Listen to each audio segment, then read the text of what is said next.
Go! 今日も薪割りです。まあこんな小さい薪はね簡単に割れるはずなんで、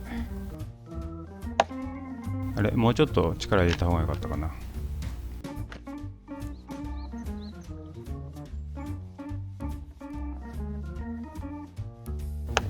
あれなんで割れないんだろう。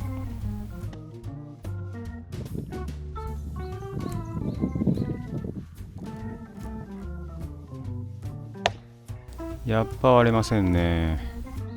こんな細くて短い薪なのに割れません。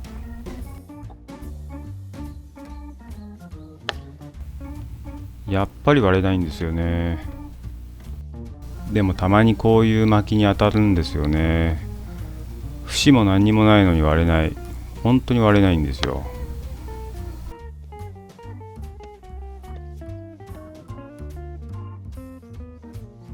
もうこうなると途方に暮れるというか、本当に嫌になりますよね。今回はこういう割れにくい薪も割れるいい道具を作ったのでご紹介したいと思います。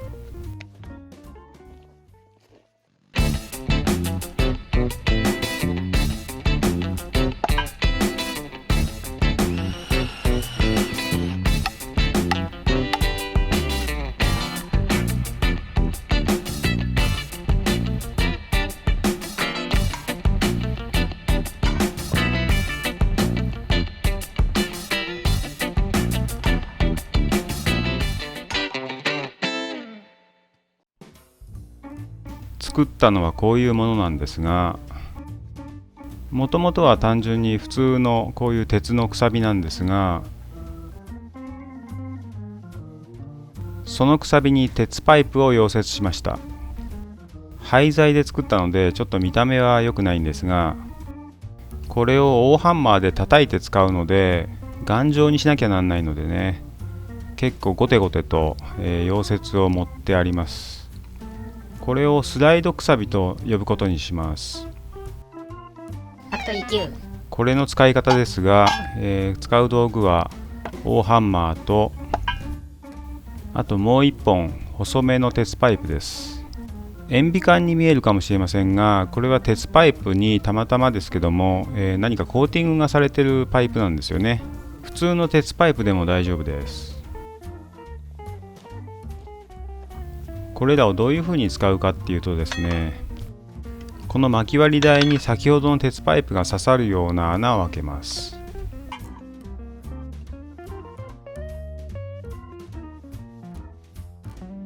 だいたいこの辺の位置ですね。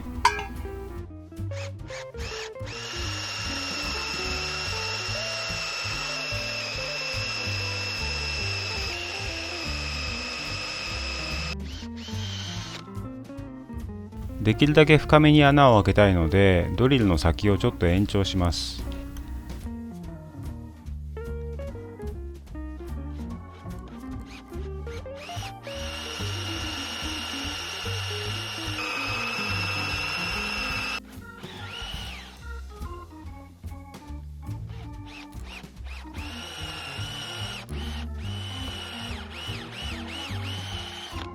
これでだいたい深さ7、8センチの穴が開きました。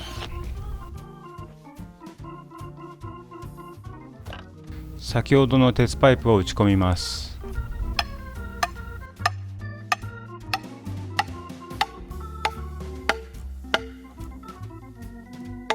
鉄パイプを打ち込めたら、そこにスライドくさびを差し込むだけです。これでセット完了です。では先ほど割れなかった薪を割ってみたいと思います。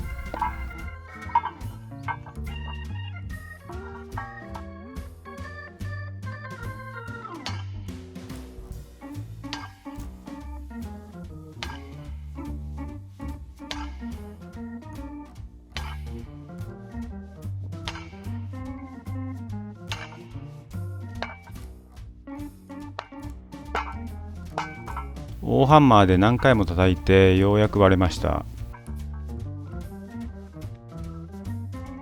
斧で割れない理由の一つがですね、同じところを何回も叩けないってことなんですよね。そういう時にくさびを打ち込めば同じところを何回も叩けるんですが、こういう風にですね、くさびも最初の部分はちょっとだけ、手で打ち込む必要があります。でも木が硬すぎるとこのくさびが少しも刺さらないっていう場合もあるんですよね。これも全然割れなかった薪なんですが、このスライドくさびであれば薪の上に置くだけ、これだけでセット完了です。しっかりと狙いを定めて割ることができます。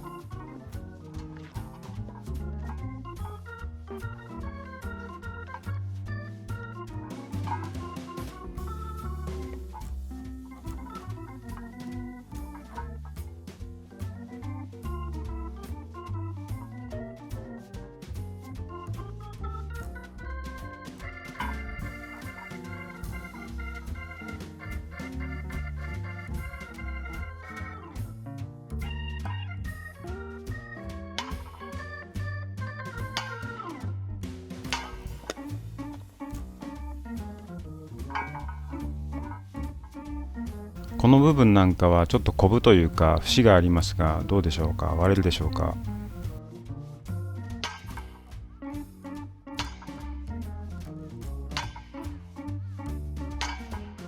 多少の節やコブがあっても割ることができます。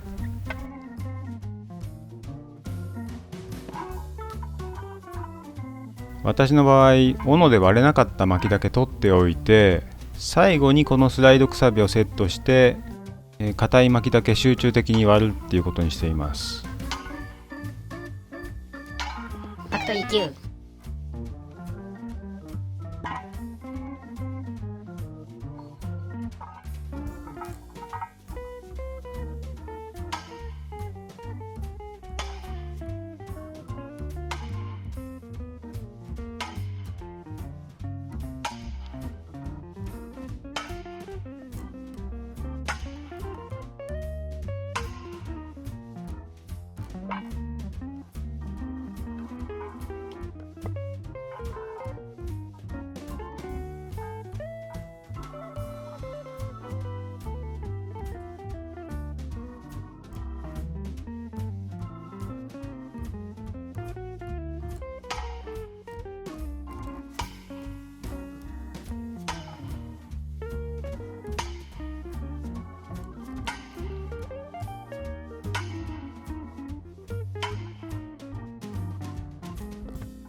これも結構コブだらけで、斧では全く刃が立ちませんでした。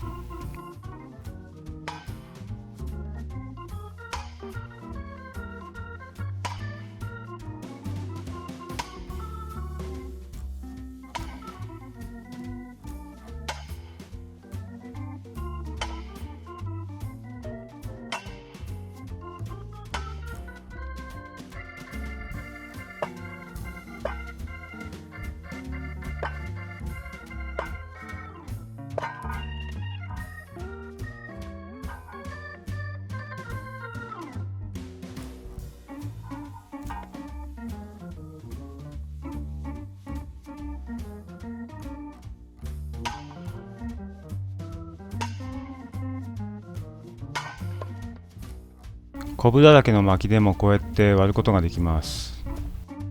ファクトリー9。ここでこのスライドくさびの面白い特徴をご覧いただきます。こういう二股に分かれた部分たまにありますよね。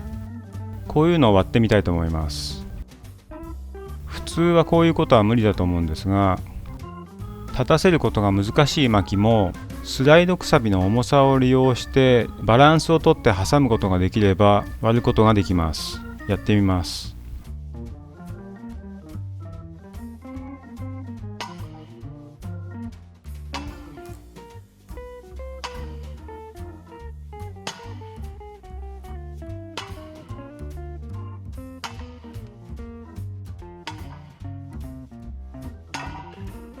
はい、うまく割れました。こういうふうに節がある巻きでも反対側からくさびを入れると意外とあっさり割れるっていう場合があります。ファクトリー9。これは多分ケヤキだと思うんですが、これは本当に硬くて全然刃が立ちません。このスライドくさびでも割れないっていうことがあります。逆にくさびを抜くこともできなくなって困るんですが、こういう場合くるっと回転させてやって巻きが宙に浮くような状態にして巻きを叩くと外れます。この場合はたまたま巻きが割れてくれました。フ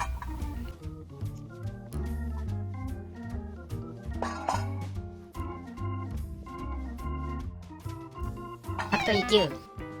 ということで今回は私が作ったスライドくさびをご紹介しました。